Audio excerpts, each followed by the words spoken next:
So with that, I would like to welcome our first speaker. Our first speaker is Mei-ling Weidmeyer, who will be speaking on how immigration shapes health disadvantages and what healthcare organizations can do to deliver more equitable care. And so Mei-ling is a primary care physician for immigrant families and a clinical assistant professor in the UBC Department of Family Practice. She works at the Umbrella Multicultural Health Co-op, a community health center using a novel team-based care model with cross-cultural health brokers to provide comprehensive primary care to refugee, immigrant, and migrant populations who face barriers to healthcare access. So please join me in welcoming Mei-ling.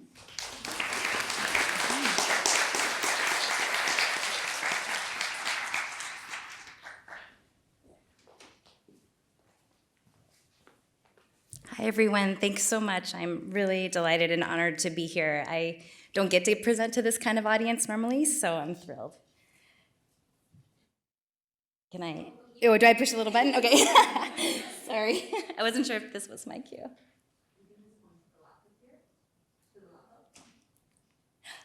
Okay, yay! All right, so as you heard, I'm a family physician and the co-principal investigator of the IRIS project, asking how can we improve health equity for immigrants and refugees in BC? Just a note here that colonialism and immigration are two sides of a coin, where a colonial government established borders on the lands of already existing and thriving Indigenous nations and then controls the movement within and across these borders. People who cross these borders can be immigrants who are 23% of our population, and they are not a monolith.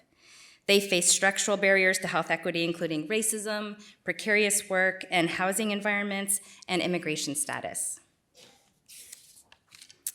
Our study was grounded on a backbone of a community engagement with immigrants and refugees, and we used administrative data and interviews to understand immigrant and refugees' experiences within the BC healthcare system. We hope this work can contribute to a health system where everyone living here has access to appropriate and just healthcare. Our administrative data only includes, I have to make this note, people registered for the provincial insurance plan, which is not all immigrants, and the analyses are those of our team and are not the government organizations that provide the data. So I'm just going to present to you some of our findings and recommendations. Barriers to health equity are present for all immigrants, but we found 4 specific areas that determine their health access. These are immigration status and associated access to health insurance, health service delivery and organizational responses to trauma, language, culture, and community connections. Today, I'm sharing findings and recommendations to better design care that can change equity for immigrants. Immigration status impacts health equity as a foundational determinant of health access, where fear of collusion with enforcement agencies jeopardizes needed health care. We used administrative data to examine COVID testing and primary care by immigration status, and we found even when people had access to provincial insurance, temporary immigration status is associated with poorer health outcomes, which you can see on the orange line of COVID test positivity for temporary immigrants. We also found that lower income was associated with more COVID-19 infections, but across every income group, people with temporary status had the highest test positivity and were more likely to live in a lower income neighborhood and have less access to primary care. Qualitatively, we learned that fear played a significant role in determining healthcare access for people with precarious status. In particular, fear of collaboration between healthcare and law enforcement services, as well as fear of being turned away. We recommend that we decouple healthcare and immigration status, that we extend permanent residency to all immigrants residing in Canada, and that we implement access without fear principles at every level of healthcare delivery. Aw, I know, it is sad. Health insurance determines health equity for immigrants through its linkage to immigration status. Wait periods for insurance are harmful to health through stigma, high administrative burden, and negative health outcomes. Yet, BC is one of the few provinces that still has a wait period for provincial insurance. This really calls into question the concept of our system as universal. Similarly, confusion about different forms of insurance held by immigrants impedes their care when providers refuse to accept them. To improve health equity related to health insurance, we should abolish the 3-month wait period and provide care to people regardless of their insurance status and ensure that they know about it. Another area that shapes health equity for immigrants is how healthcare services are delivered. Our services need to understand that immigrants are diverse and that gender intersects with immigration, discrimination, racism, and trauma. Language discordance unaddressed results in inequitable or discriminatory health outcomes.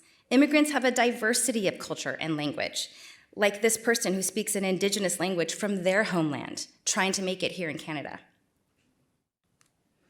Using administrative data looking at primary care visits through the pandemic, we found that older, recent immigrants with non-English language preferences started behind and stayed behind through the pandemic and in the recovery in their access to primary care, which you can see on the dark purple lines, which just never rise to the others.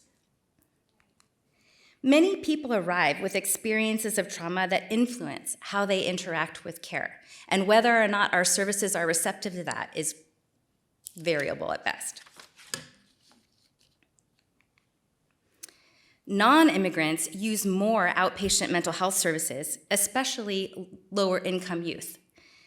This is reversed for immigrant youth, as you can see in the orange lines here, which are consistently below the other lines. The purple lines are non-immigrants. And immigrant youth access more mental health services when they're in high-income neighborhoods. But regardless, it's still less than for non-immigrant youth. Immigrant youth also had fewer emergency and hospital mental health visits than non-immigrant youth until we looked at involuntary admissions. Then the pattern flips. The only place where the immigrant youth access changes is that they have a higher proportion of hospital admissions that are involuntary. To improve health equity related to how our health services are delivered, we must support care in people's languages. That care must be culturally and trauma responsive, and we can only do that by involving immigrant communities in our healthcare design. One final area shaping health equity for immigrants is the way our healthcare system is organized or disorganized, depending on how you experience it. Scarce information about rights, how the healthcare system operates, and how to access it obstructs care for immigrants, and many of us too, honestly. Community-based organizations play a unique role in filling gaps created by political and economic structures, especially for refugees and people with precarious immigration status. Our primary care system changed how it was organized during COVID, and that created additional barriers for immigrants who already had difficulty accessing care.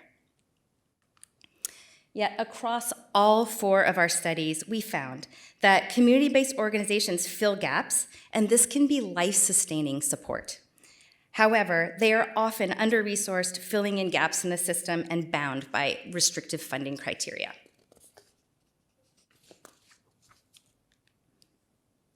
To improve health equity for immigrants related to health system organization, we must have information about the system that comes in relevant languages.